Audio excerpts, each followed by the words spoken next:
Let's get to it. Number 10. The Sajed.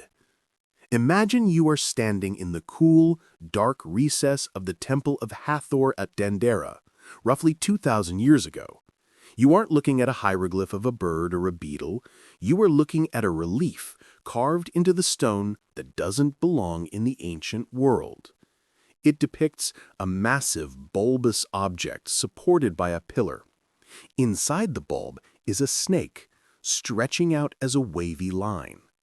The bulb is connected to a box by what looks like a cable. To the modern eye, it doesn't look like a religious iconography. It looks like a schematic. It looks like a light bulb. This represents the controversy of the Djed pillar and the so-called Dendera light. Mainstream Egyptologists will tell you the Djed is merely a symbol of stability, representing the backbone of the god Osiris. But looking at the engineering specifics creates a headache for the conventional timeline. The snake inside the bulb closely resembles the filament of a Crookes tube, an early electric discharge tube. The lotus flower, socket, holds the bulb, and the cable runs into a box that could easily be interpreted as a capacitor or battery, similar to the Baghdad battery found in Iraq.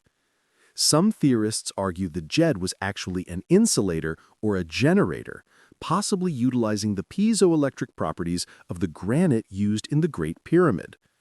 If this interpretation holds even a drop of water, it implies the pharaohs were dabbling in electricity millennia before Benjamin Franklin flew his kite. The rational explanation is that art is symbolic. The snake is a snake, the bulb is a scent cloud or a womb, and the cable is a boat-barge rope. It's a creation myth, not a wiring diagram. But here's the lingering annoyance. If they didn't have portable light sources like these, how did they paint the intricate soot-free murals in the pitch-black depths of the profound underground tombs?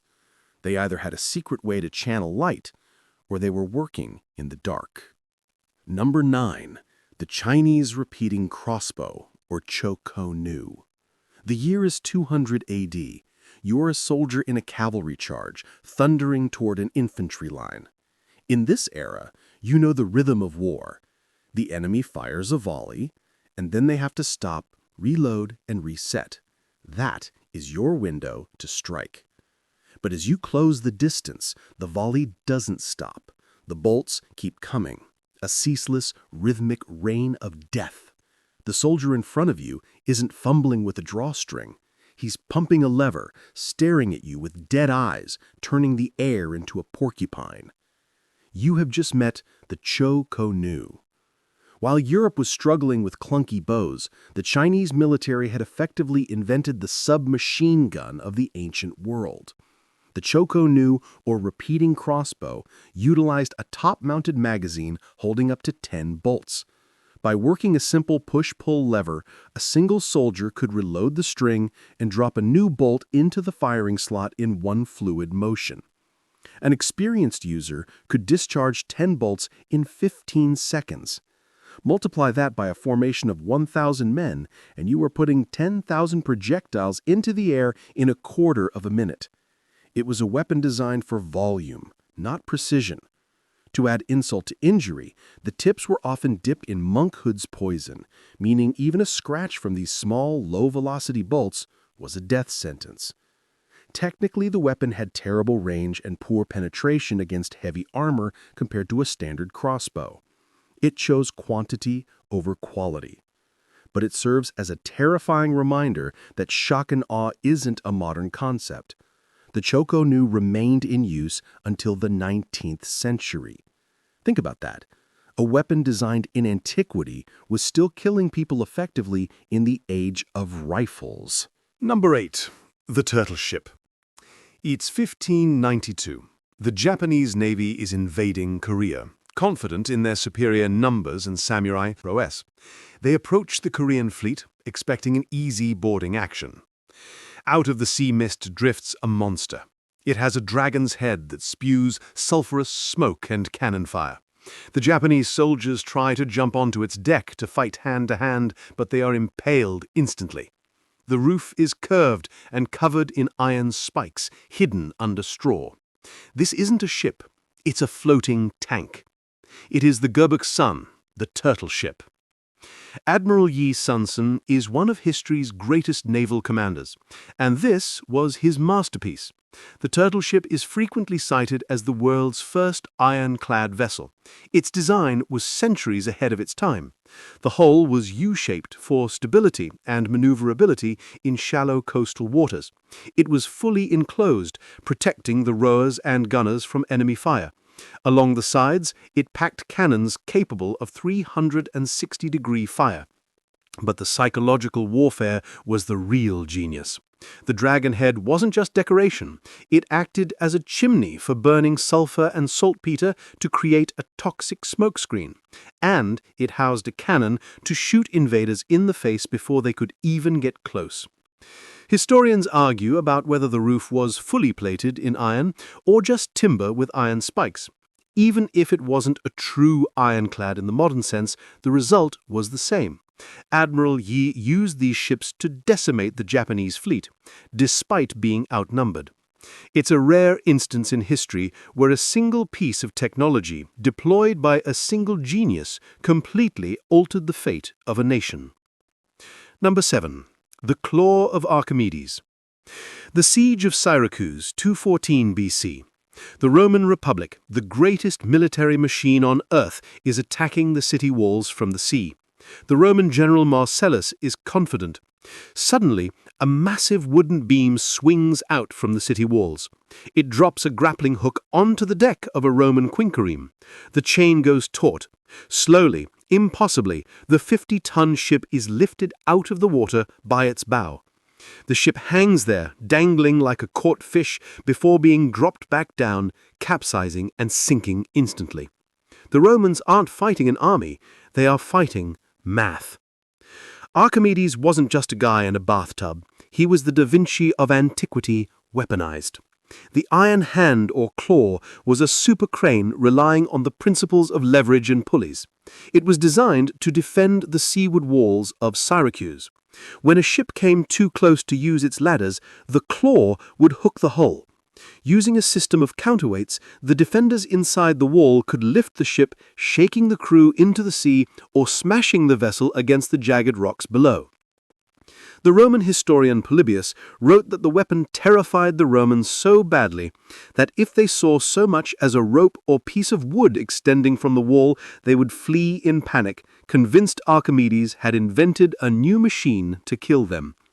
For a long time, historians thought this was a myth, exaggerated storytelling. But in 2005, a team of engineers reconstructed the device using only period-accurate materials. They successfully lifted a Roman ship replica out of the water. It turns out, the only thing scarier than a myth is a myth that actually works. Number 6. Damascus steel. Imagine you're a crusader in the 12th century. Your sword is a heavy, blunt bar of iron that bends if you hit a shield too hard. Then you face a Saracen warrior. His blade has a watery, rippled pattern on the surface. He drops a silk scarf onto the edge of his blade, and the scarf slices in two under its own weight. You swing your sword, his blade meets yours, and yours shatters. This is the legend of Damascus steel, a material so advanced we literally forgot how to make it. The steel, originally imported from India as Wootz ingots, was forged in the Middle East into weapons of unparalleled quality. These blades were both incredibly hard to hold an edge and incredibly flexible to absorb shock, a metallurgical contradiction that shouldn't have been possible at the time.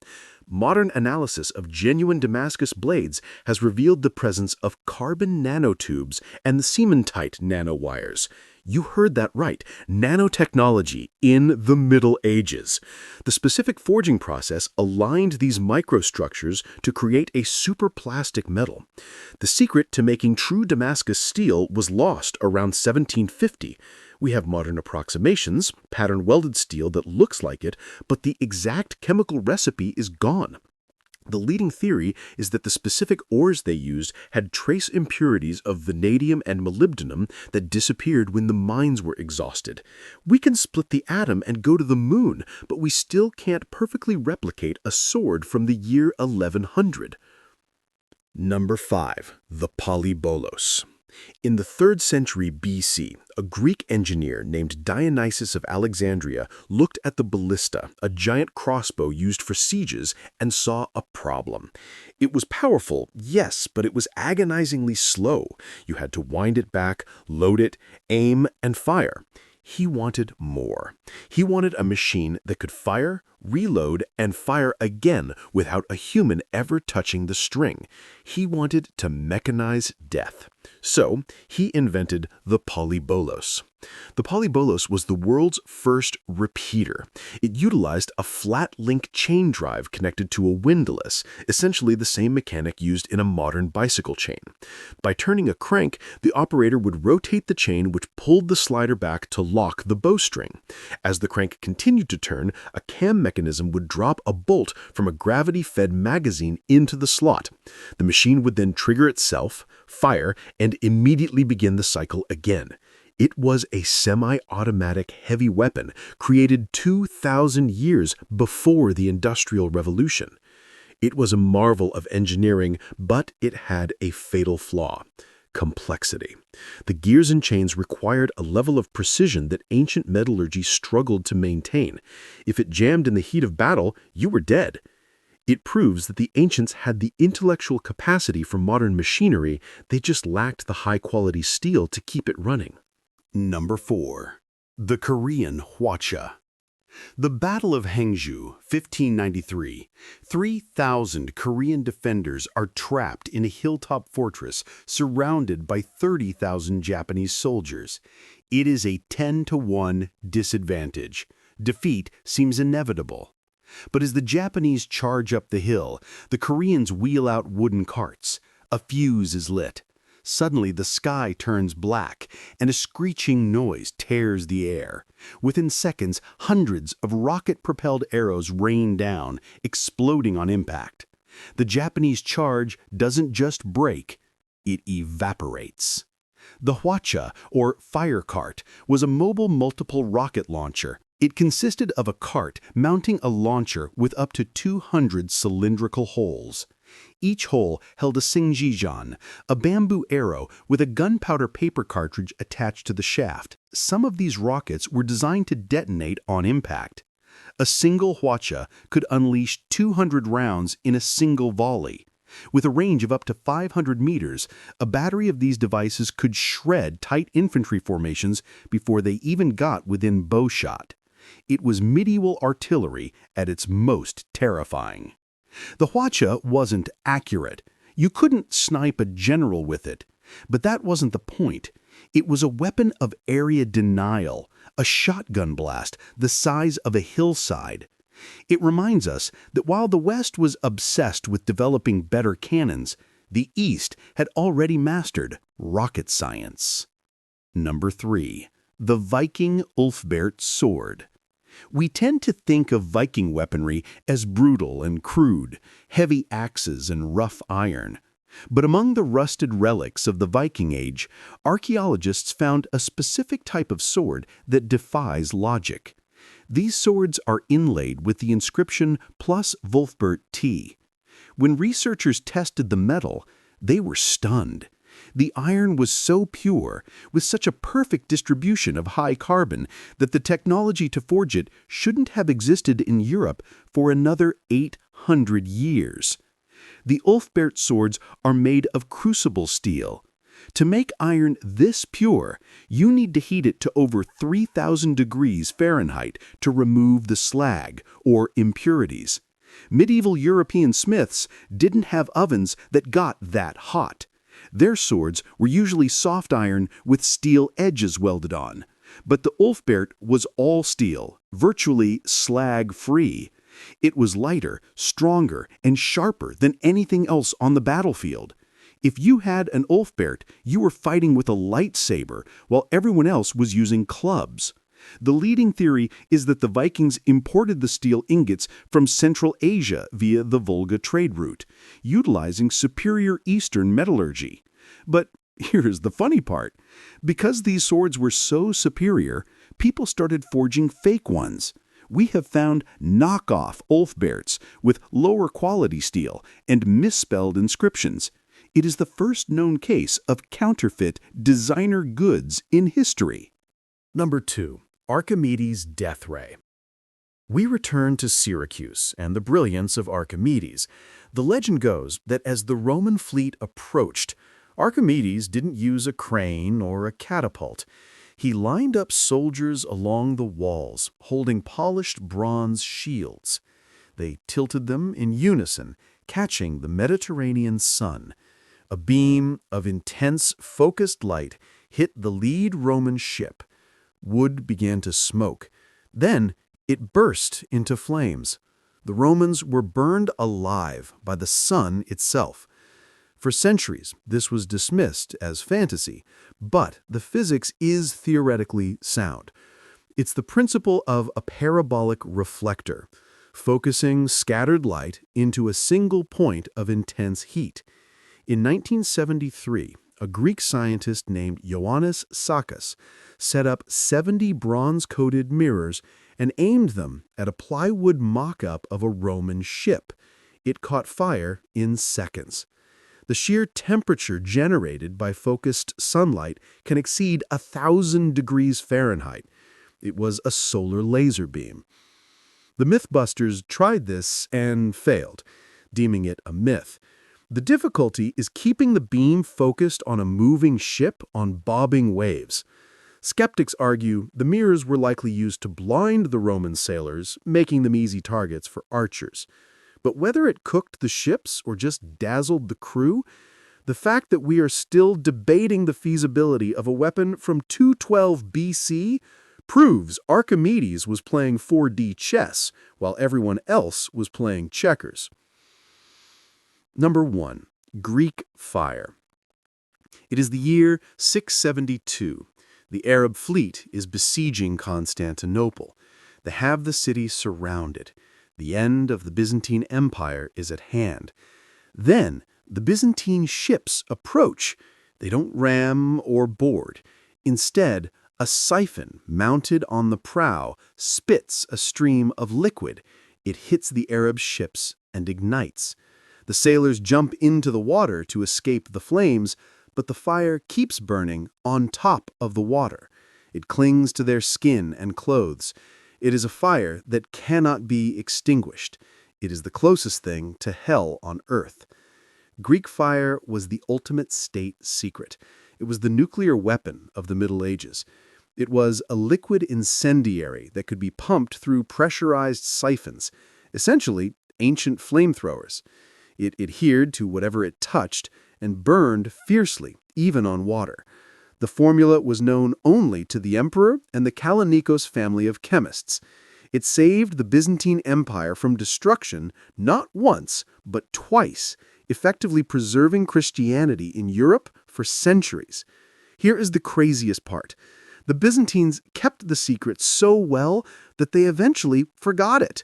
The formula is lost to history. We have guesses, naphtha, quicklime, sulfur, resin, but no one has been able to perfectly recreate the properties described in the historical texts. We can clone sheep and put rovers on Mars, but we still don't know how a medieval empire made fire that burned on water. That is the terrifying reality of history. It isn't a straight line up.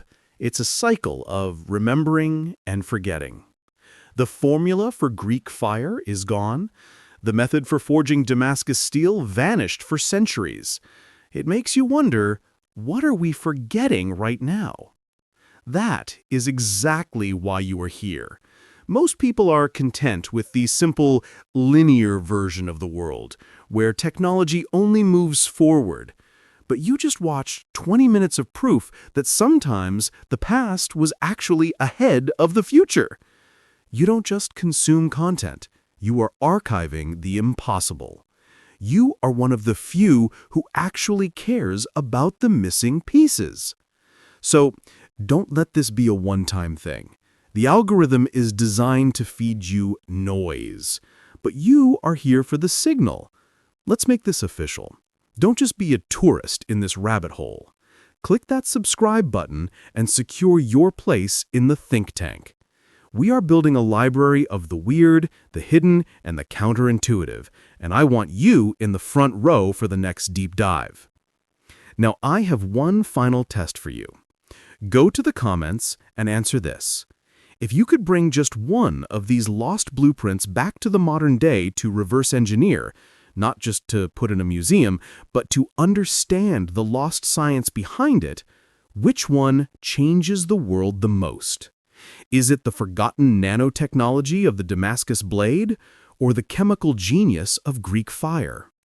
Pick your technology, lay out your case, and defend it against the others. The best arguments get pinned. The floor is yours.